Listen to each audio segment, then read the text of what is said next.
समय की बड़ी खबर आपको बता दें, झारखंड में सियासी घमासान के बीच यूपीए का प्रतिनिधिमंडल राज्यपाल रमेश बैस से मिलने पहुंचा है। तो झारखंड में जिस तरीके से विधायकों को रायपुर शिफ्ट किया गया है, हेमंत सोरेन सरकार को खतरे में बताया जा रहा है। इसी बीच यूपीए का प्रतिनिधिमंडल राजभवन पहुंचा है। महागठबंधन के जो विधायक हैं वो चार्टर्ड प्लेन से रांची से रायपुर पहुंचे थे।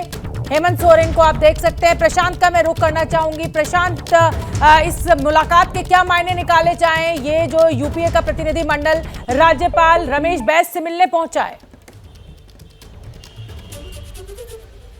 जी देखिए शोभना, जो प्रतिनिधिमंडल आया है उसमें कोई वर्तमान विधायक शामिल नहीं है, कोई मंत्री शामिल नहीं है, क्योंकि इसी वक्त 4 बजे जिस वक्त मैं आपसे बात कर रहा हूँ, प्रोजेक्ट भवन जो यहाँ से थोड़ी दूर पर है वहाँ पर कैबिनेट की बैठक भी शुरू हुई है। मुख्यमंत्री हेमंत सोरेन खुद कैबिनेट की अध्यक्षता कर रहे हैं। यहाँ पर जो प्रतिनिधिमंडल पहुँचा है उसमें ज़्यादातर सांसद हैं, 4 सांसद हैं जेएमएम और कांग्रेस के, और उसके अलावा एक बंधु तिर्की है जो पूर्व विधायक है, कांग्रेस के नेता हैं।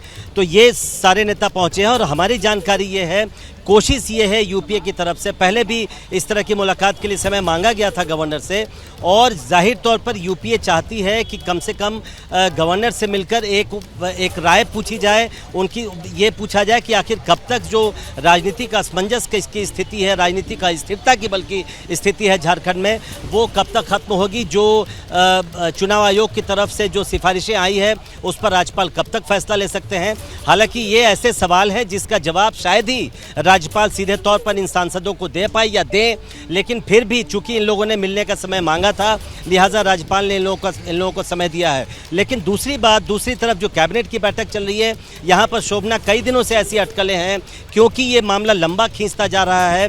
राजनीतिक अस्थिरता, राजनीतिक असमंजस की स्थिति बनी हुई है। विधायकों को हम जानते हैं रायपुर शिफ्ट किया गया है, लिहाजा शायद हेमंत सोरेन की तरफ से एक पहल की जाए, और जो पार्टी में जिस तरह से विधायकों को बाहर ले जाना पड़ा है, डर कहीं ना कहीं ये भी है कि पार्टी टूट न जाए, कांग्रेस टूट न जाए, या उनकी पार्टी में कहीं सेध न लग जाए। लिहाजा एक अटकल ज़रूर चल रही है बहुत पहले से कि कहीं हेमंत सोरेन राज्यपाल का फैसला आने से पहले ही कोई अपना फैसला न कर लें और शायद विधायकी से इस्तीफा दे दें। लेकिन जैसा मैंने कहा, ये सभी अटकलों की बात है। अभी जैसे ही गवर्नर से मिलकर ये प्रतिनिधिमंडल निकलेगा तब हम जान पाएंगे कि आखिर क्या बात हुई, और इसी समय कुछ देर बाद जब कैबिनेट की बैठक खत्म होगी तब ये पता चलेगी कि क्या वहाँ कोई फैसला लिया गया या मुख्यमंत्री हेमंत सोरेन ने अपने साथियों से क्या कहा कैबिनेट की बैठक में।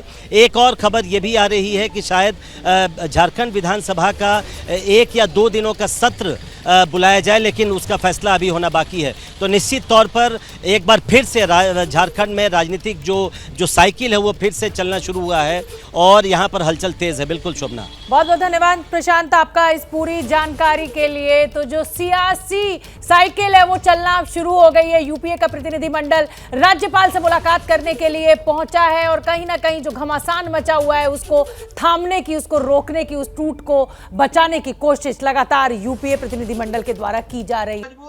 क्या मजबूरी है मेरी, बताइए।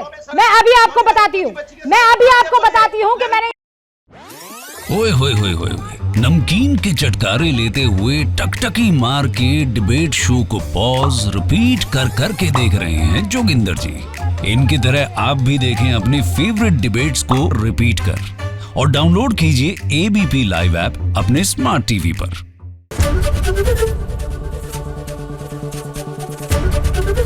एबीपी न्यूज आपको रखे आगे।